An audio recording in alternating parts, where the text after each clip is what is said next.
네, 다 함께 말씀 살펴보실 텐데요. 다니엘 7장 15절에서 28절까지의 말씀입니다. 다니엘 7장 15절에서 28절까지의 말씀입니다. 제가 가진 성경으로 구약 성경 1246페이지에 있습니다. 한 절씩 교독하시겠습니다. 나 다니엘이 중심에 근심하며 내 머릿속에 환상이 나를 번민하게 한지라. 내가 그 곁에 모셔 선자들 중 하나에게 나아가서 이 모든 일의 진상을 물으매 그가 내게 말하여 그 일의 해석을 알려주며 이르되 그 내 큰 짐승은 세상에 일어날 내 왕이라. 지극히 높으신 이의 성도들이 나라를 얻으리니 그 누림이 영원하고 영원하고 영원하리라.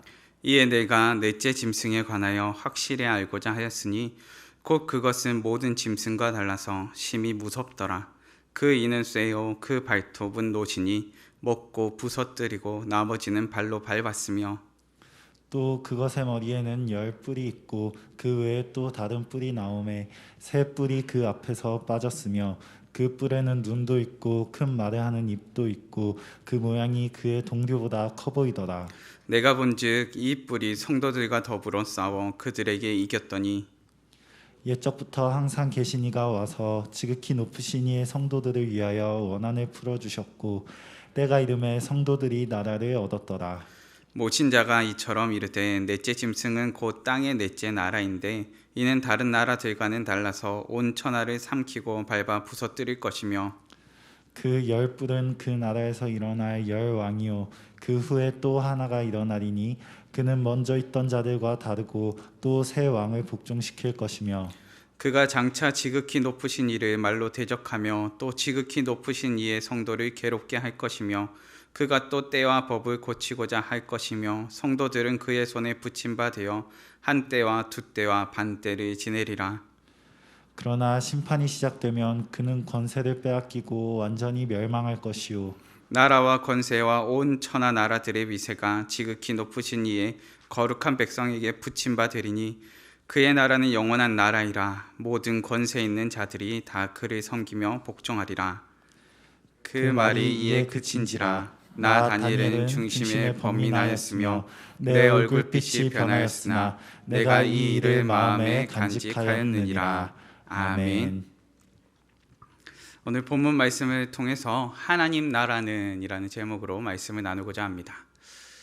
우리는 나라에 속한 국민입니다. 국민이 가지고 있는 것이 시민권이라고 말합니다. 시민권이 무엇인가 하니까 국민으로서 누릴 수 있는 권리와 자격입니다. 우리 믿음의 성도님들께서는 모두 시민권을 가지고 계십니까? 생각은 안 해봤지만 가지고는 계시지요. 한 번쯤 생각도 해보기도 했지만 많은 분들이 국민으로서의 시민권을 가지고 계십니다. 우리가 어떤 나라의 시민권을 갖고 있느냐가 때로는 우리가 행할 수 있는 자격이 되기도 하고 또한 제한사항이 되기도 합니다. 자유로움과 제한이 이 시민권에 달려 있다는 것입니다. 믿음의 삶을 살아가는 우리에게도 특별한 시민권이 있습니다. 바로 하늘 시민권입니다. 빌립보서 말씀을 살펴보시면 이와 같이 기록하고 있습니다. 그러나 우리의 시민권은 하늘에 있는지라 거기로부터 구원하는 자 곧 주 예수 그리스도를 기다리노니. 아멘. 세상 여러 나라들의 시민권이 아니라 어디에 시민권이 있다 말합니까?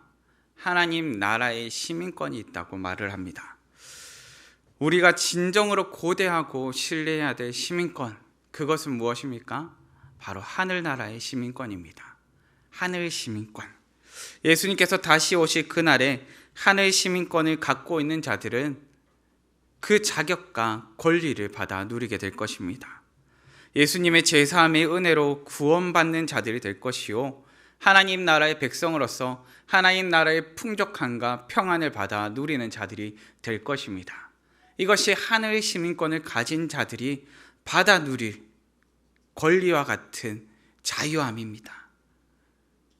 하늘 시민권을 가진 자들이 받아 누릴 풍족함입니다. 우리 믿음의 성도님들, 오늘 본문 말씀을 살펴보고 있으면 다니엘의 환상에 관한 본문이 나옵니다. 자, 혹시 다니엘의 말씀을 보다가 환상과 관련한 본문이 앞에 쪽에 있는데 앞에 쪽의 본문을 살펴보신 적이 있으십니까? 네, 한 번쯤 스쳐 지나가듯이 살펴보셨을 것입니다. 그런데 문제는 무엇입니까? 잘 기억이 나지 않습니다. 네 짐승이 나오는데 일반적이지 않은 짐승들입니다. 다니엘이 환상을 보고 있고 그 환상 중에 네 마리의 짐승이 나오는데 도무지 우리가 일반적으로 상상해 보기에 참 어려운 짐승의 모양들이 나오고 있습니다. 그런데 이 네 짐승의 환상을 통하여서 오늘의 본문은 이 환상이 무엇인지를 해석하여 주는 장면입니다. 다니엘이 학식과 지혜가 뛰어난 자였습니다. 왕의 환상에 대하여서 하나님께 받아 누린 것을 가지고 환상을 해석하여 주던 자였습니다. 그런데 오늘 말씀을 보고 있으니까 학식과 지혜가 뛰어난 다니엘이 누구에게 나아가서 이 환상을 해석해 달라고 요청하고 있을까요? 본문 말씀을 보니까 16절 전반부의 말씀입니다. 내가 그 곁에 모셔 선 자들 중 하나에게 나아가서 이 모든 일의 진상을 물으매. 무슨 말입니까? 다니엘이 해석할 수가 없어서 누구에게 해석을 요청하고 있습니까? 우리가 생각해 보이기에 하늘의 천사들에게 혹은 하나님의 사자와 같은 자에게 해석을 요청하고 있음을 살펴보게 됩니다. 그 해석 가운데 우리는 하나님의 백성들이 누리게 될 하나님의 나라가 어떠한 곳인지를 말씀하여 주고 있음을 살펴보게 됩니다. 하나님 나라는 어떤 곳입니까? 오늘 본문 말씀을 통해서 크게 세 가지로 한번 살펴보고자 합니다. 혹시 나는 하나님의 나라를 갔다 와서 알고 있어요 하는 친구 있나요? 네, 바람 소리가 들리면서 문 닫히는 소리도 들리는 거 보니 아무도 없으신 것 같습니다. 하나님 나라는 우리가 어떤 곳일까? 오늘 환상 가운데서 세 가지로 살펴볼 텐데요. 첫째는 영원한 나라입니다. 본문의 18절 말씀입니다. 지극히 높으신 이의 성도들이 나라를 얻으리니 그 누림이 영원하고 영원하고 영원하리라. 아멘. 우리가 이 땅을 살면서 깨닫는 것이 있습니다. 이 땅을 살면서 세월이 이르면서 깨닫는 지혜, 그 깨닫는 지혜 중에 하나는 무엇인가 하니까 이 땅에서 영원한 것은 없다는 것입니다. 이 땅 가운데서 무언가 놀라운 것들이 있었다 할지라도 세월이 지나면서 그것이 사라짐을 계속해서 경험하게 되기 때문입니다. 그런데 본문 말씀에는 영원하고 영원하고 영원하리라 반복해서 표현하고 있습니다. 반복해서 표현한다는 건 무슨 말일까요? 반드시 그렇게 될 것이다 라고 말씀하시는 것입니다. 확실히 그렇게 되리라. 무슨 말입니까? 반드시 확실히 영원하리라 말씀하시는 것입니다. 이 땅 가운데서 우리가 살펴볼 때 천년 왕국은 있었을지라도 영원한 왕국은 없었습니다. 로마의 위세가 아무리 대단하였다 할지라도 우리는 과거의 영광이 찬란했던 그 로마 왕국을 어떻게 보게 됩니까? 그 고대의 건축물의 흔적이나 서적들을 통해서 그저 살펴볼 수 있을 뿐입니다. 다니엘도 이 땅에서 영원한 나라가 없음을 경험했던 인물입니다. 누구요? 다니엘이요.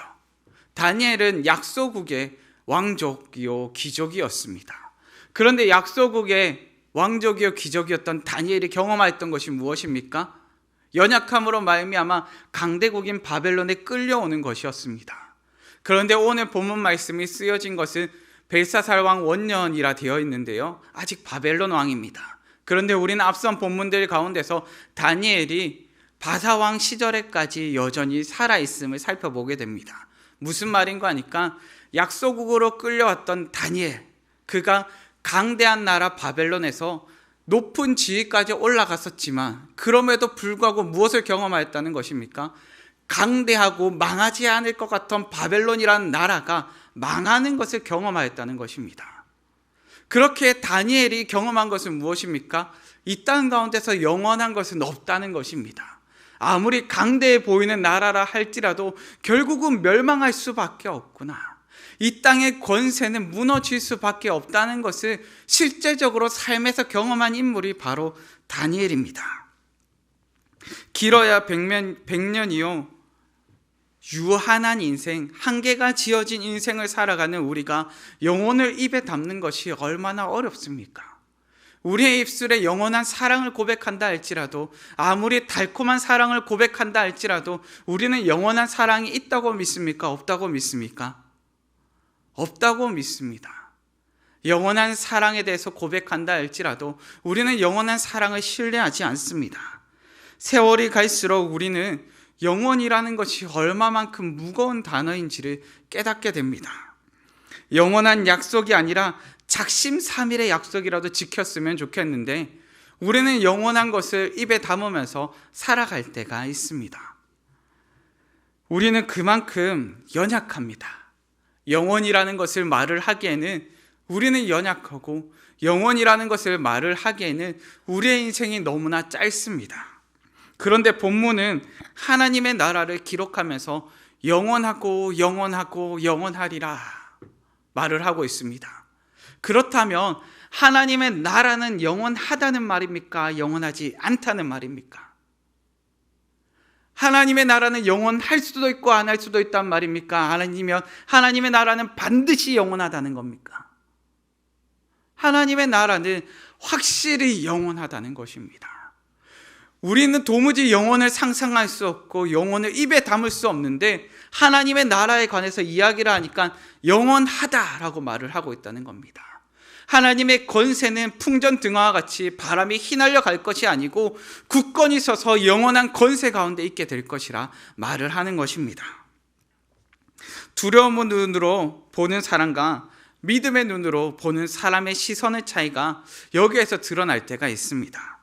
우리는 이 땅을 살 때 강대해 보이는 나라 혹은 너무 강력해 보이는 세상을 마주할 때가 있습니다. 그리고는 세상살이 가운데서 두려움과 어려움 가운데 믿음이 흔들릴 때가 참 많음을 보게 됩니다. 세상의 권세들이 결코 망하지 않을 것 같이 커 보이고 하나님의 나라는 너무나 멀찍이 보입니다. 두려움과 염려는 커져만 가는데 하나님 나라, 우리 주님 어서 오세요라는 소망은 갈수록 멀어져만 가는 것 같습니다. 하나님 나라를 소망하는 인생이 아니라 우리도 세상 권세를 쫓아가는 인생으로 조금씩 변하고 있음을 살피게 되는 것입니다. 나는 그렇지 않은가? 나는 그럴까? 라고 생각하였었는데 어느샌가 나도 세상 권세를 쫓아서 세상 앞에 벌벌 떠는 사람이 되어 있음을 살펴보게 됩니다. 그럼에도 우리 믿음의 성도님들에게 질문 드립니다. 우리 믿음의 성도님들은 하나님의 나라를 소망하십니까? 하나님의 나라가 영원함을 믿으십니까? 혹여 한 주간을 살아가는 가운데 하나님의 나라를 소망하며 고대하며 살아가기보다 두려움과 근심과 염려에 쌓여서 이 한 주를 보내시지는 않으셨습니까? 취업을 준비하는 과정 가운데 우리는 시험의 벽이 참 높다는 사실을 깨닫게 됩니다.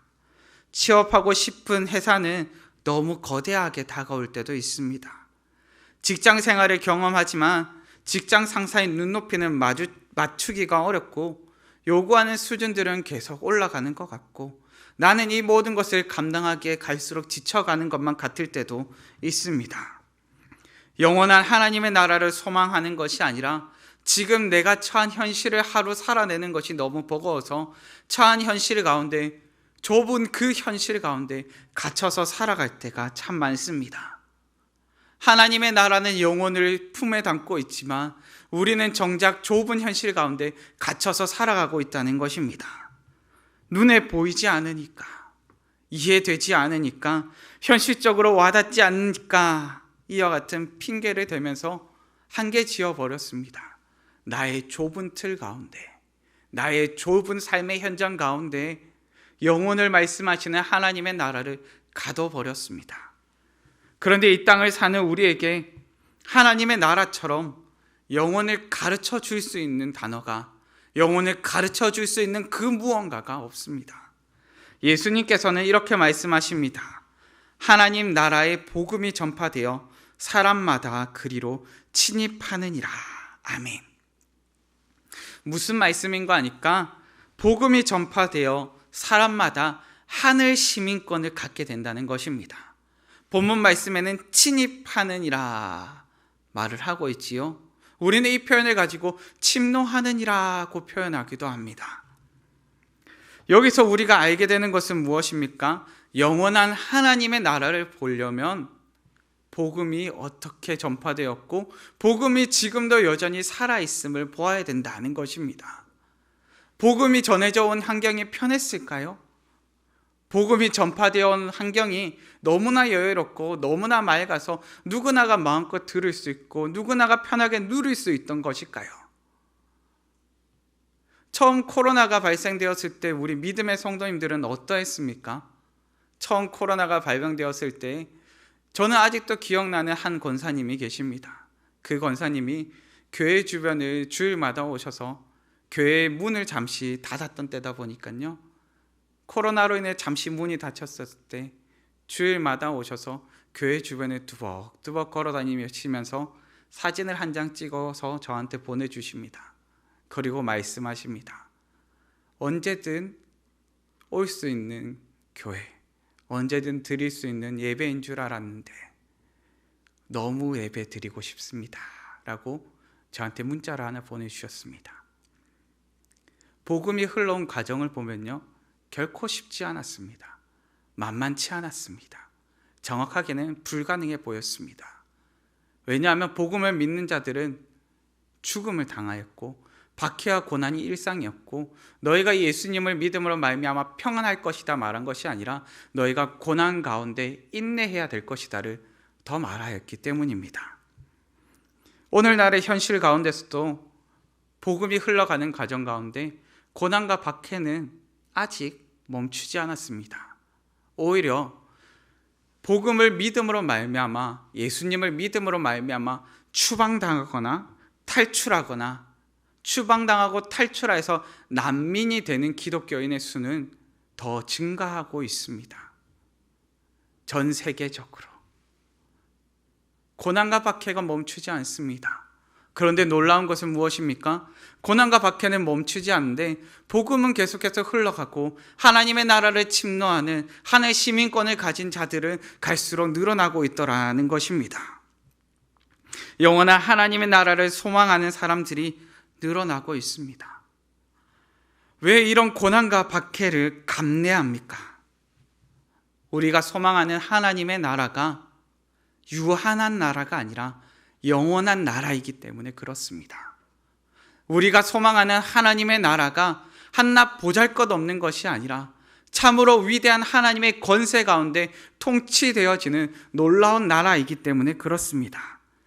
영혼의 빗대어 현실을 마주하면 우리는 그 영혼의 광활함 앞에 그저 주저앉을 수밖에 없습니다. 그런데 오직 하나님의 나라만이 그 광활함을 우리 가운데 비추어 준다는 사실을 꼭 기억하시기 바랍니다. 하나님의 나라는 영원한 나라입니다. 하나님의 나라는 어떤 나라입니까? 둘째는 승리의 나라입니다. 본문의 21절과 22절 말씀입니다. 내가 본즉 이 뿔이 성도들과 더불어 싸워 그들에게 이겼더니 옛적부터 항상 계신 이가 와서 지극히 높으신 이의 성도들을 위하여 원한을 풀어주셨고 때가 이름에 성도들이 나라를 얻었더라. 아멘. 하나님의 백성들이 장차 하나님의 나라를 완전히 누리게 될 것입니다. 그런데 그때까지 성도들이 마주해야 하는 가장 큰 문제는 이 땅 가운데서 우리가 패배한 자 같아졌다는 것입니다. 패배한 자처럼 살아간다는 것입니다. 믿는 자가 손해보는 것 같고 믿는 자가 미련한 것 같고 믿는 자가 이길 수 없는 것처럼 보여진다는 것입니다.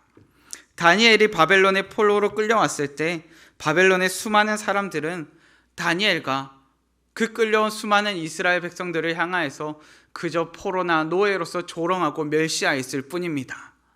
하나님 나라 백성이라 생각하였던 이스라엘 민족은 한낱 조롱의 대상이 되었을 뿐입니다. 그런데 그 와중에 예루살렘 성전에서 가지고 왔던 그릇과 각종 기구들이 각종 우상과 왕의 잔치를 위해서 왕이 벌인 잔치 가운데 나오게 되지요. 결과는 어떠하였습니까? 결과는 메네메네 데겔 우바르신, 우리가 앞서 살펴보았던 것처럼 그 가운데 왕의 나라가 길지 않을 것임을 심판의 말씀으로 오히려 듣게 됩니다. 가장 강대한 나라, 모든 것을 승리하였다고 생각하였던 나라 가운데 당신의 나라가 길지 않을 것입니다 라는 심판의 말씀과 책망의 말씀을 듣게 되는 것입니다. 그 결과는 그 왕의 죽음이었습니다. 베레스 왕의 죽음, 분명 패배한 자 같았습니다. 이스라엘 민족은 그저 망한 자들 같았습니다. 그런데 어떻습니까? 그들은 승리한 자들이었습니다.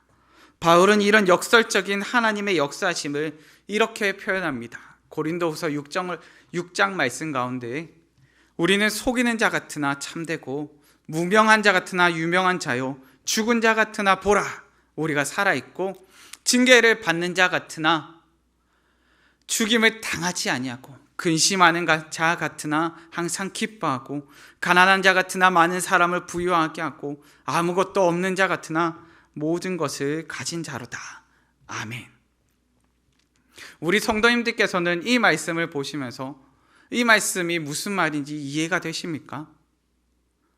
바울은 고린도 성도들에게 세상의 가치를 쫓아 살고 세상의 성공을 쫓아 사는 고린도 성도들에게 너희가 보기에는 믿음의 가치가 속이는 것 같고 죽은 자 같고 근심하며 가난한 자 같겠지만 하나님 나라의 일꾼으로 믿음을 가진 자들에게는 이것이 참되며 생명이고 기쁨과 모든 것을 가진 자라 말하는 것입니다. 패배한 자 같으나 승리한 자요. 바로 이것이 믿음을 가진 자들입니다. 이것이 하나님의 나라를 상속받는 자들입니다. 단 하나님의 나라의 승리의 조건은 딱 한 가지가 있습니다. 무엇입니까? 스스로 하는 승리가 아니라 주님의 승리를 따라가는 것입니다. 그렇다면 우리는 무엇 하는 자들입니까? 그 승리를 따라 걸어가는 자들입니다. 주님 가신 십자가 승리의 길을 따라서 살아가는 것이 바로 우리의 삶이요 우리의 믿음입니다. 내가 칼을 휘두르고 무언가 특별한 능력을 발휘하는 것이 아니라 우리는 고난 가운데 인내하며 주님께서 우리의 원한을 풀어주실 그날을 고대하는 것입니다. 그렇게 하나님의 나라는 우리에게 있어서 역전승을 경험케 하는 나라입니다. 극적인 역전승입니다. 누가 등장해야 됩니까? 주인공인 주님이 등장하셔야지만이 승리가 일어나는 장면입니다. 주인공인 주님께서 등장하셔야만이 역전승이 일어나는 장면입니다.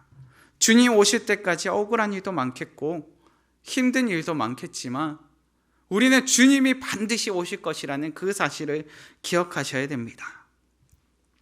주님께서 오셔서요 우리 가운데 승리를 주신다면 우리가 걸어갈 길은 어느 곳이겠습니까? 승전가를 부르며 쫓아가야 될 바로 그 자리가 우리의 자리라는 것입니다. 2015년에 개봉했던 암살이라는 영화가 있습니다. 우리 성도님들 혹시 보셨나요? 이 암살이라는 영화에 보면은 독립군으로 활동했으나 끝내는 밀정이 되어서 악인으로 등장하는 인물이 있습니다. 우리 배우 이정재 씨가 연기했던 염석진이라는 인물입니다.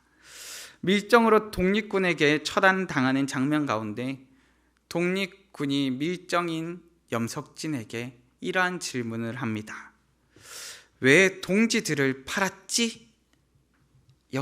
염석진이 무엇이라 답했을까요? 네, 감사합니다. 정확했습니다. 몰랐으니까 라고 답을 합니다. 해방이 될 줄 몰랐으니까 알면 그랬겠나. 무슨 말입니까?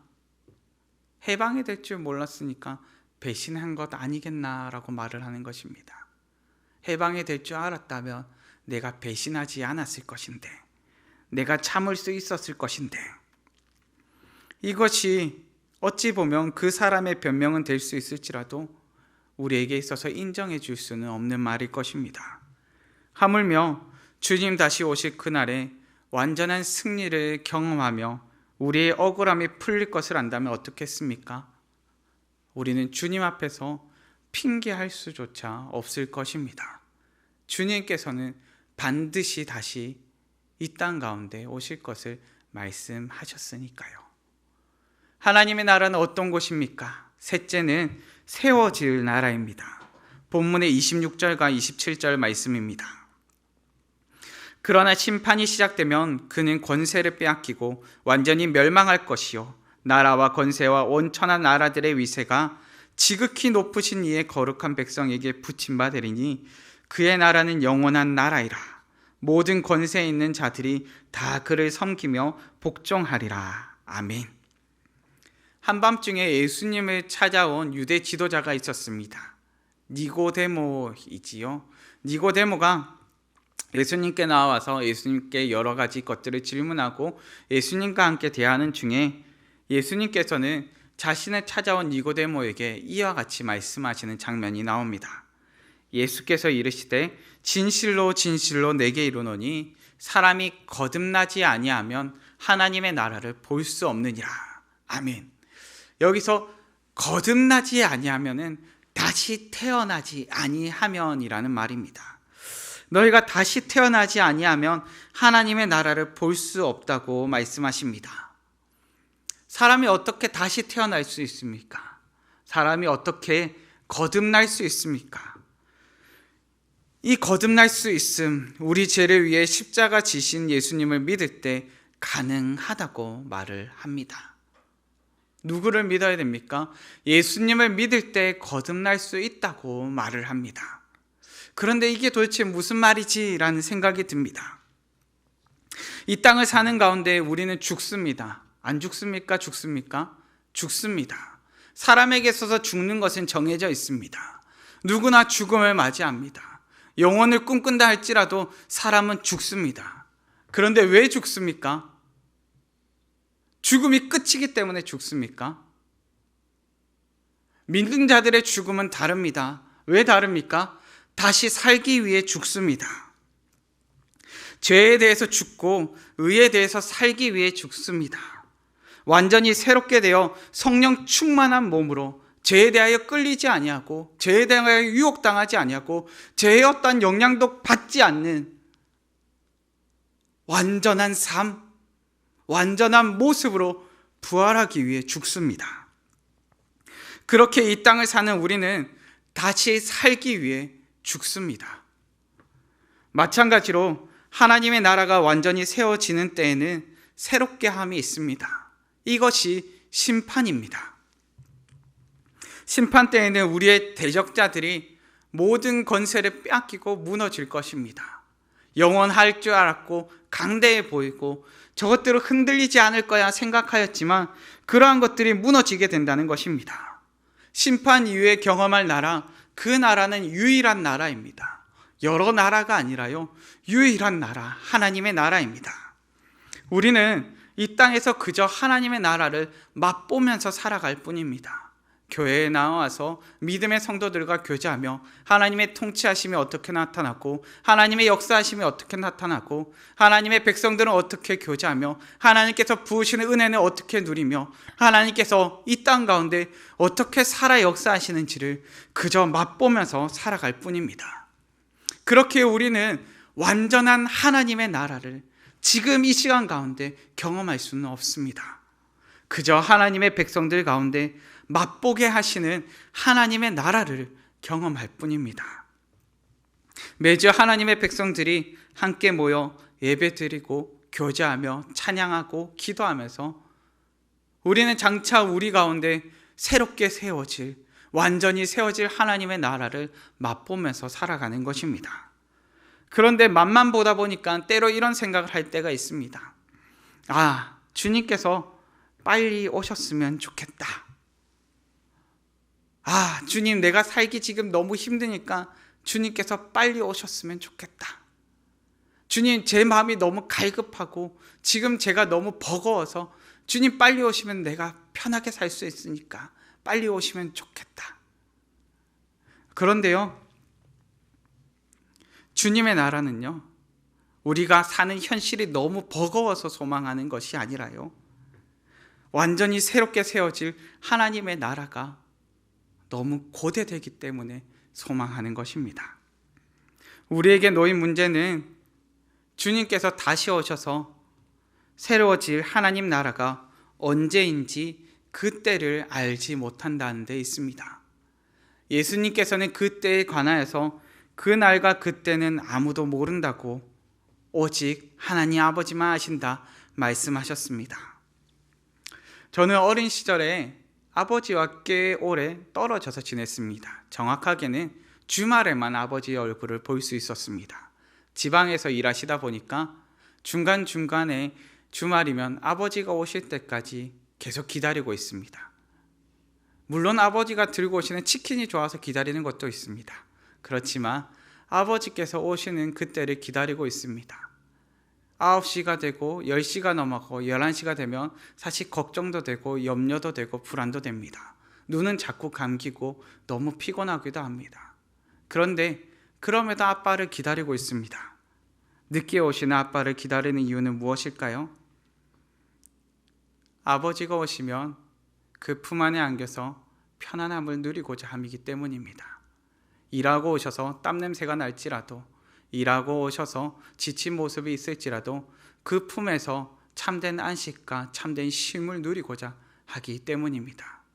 어린 저의 마음 가운데 쉼터와 같은 아버지의 품을 경험하기를 원했기 때문입니다.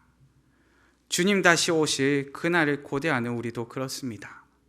새롭게 세워질 하나님의 나라, 그 하나님의 나라는 우리의 마음 가운데 있는 억울함이나 아픔이나 슬픔이나 힘듦이다, 차마 우리가 입 밖에 다 내놓을 수 없는 그 모든 것들이 풀려지는 날입니다. 주님께서 우리의 눈물을 닦아주시면서 안아주시고 주님과 함께 다시 태어난 자들이 날마다 평안을 누리며 하나님과 함께 살게 되는 그곳이 바로 하나님의 나라입니다. 오늘 우리는 다니엘의 환상에 관한 말씀을 살펴보면서 하나님의 나라에 관해서 알게 됩니다. 다니엘의 환상에 등장한 네 짐승은 이 땅의 여러 나라, 권세와 절대 무너지지 않을 것 같은 권세를 휘두르는 이 모든 것을 상징하는 짐승들입니다. 그런데 우리는 다니엘의 환상을 해석하는 가운데 그 강대해 보이던 권세들이 모두 꺾여지고 멸망함을 보게 됩니다. 그리고 마침내는 하나님께서 승리하셔서 하나님의 나라가 온전히 세워질 것임을 살펴보게 됩니다. 이 소식을 들은 다니엘은 어떠했을까요? 하나님의 나라가 마침내 세워진다는 소식을 들었을 때 오늘 본문의 가장 앞부분과 뒷부분에 다니엘이 어떻게 반응하는지 나오는데 무엇이라 반응하는 거 아니까 번민하였다고 나옵니다. 근심하며 번민하고 있습니다. 생각이 혼란스럽고 어찌해야 될지 몰라서 너무 고심 가운데 둘러싸여 있었다는 것입니다.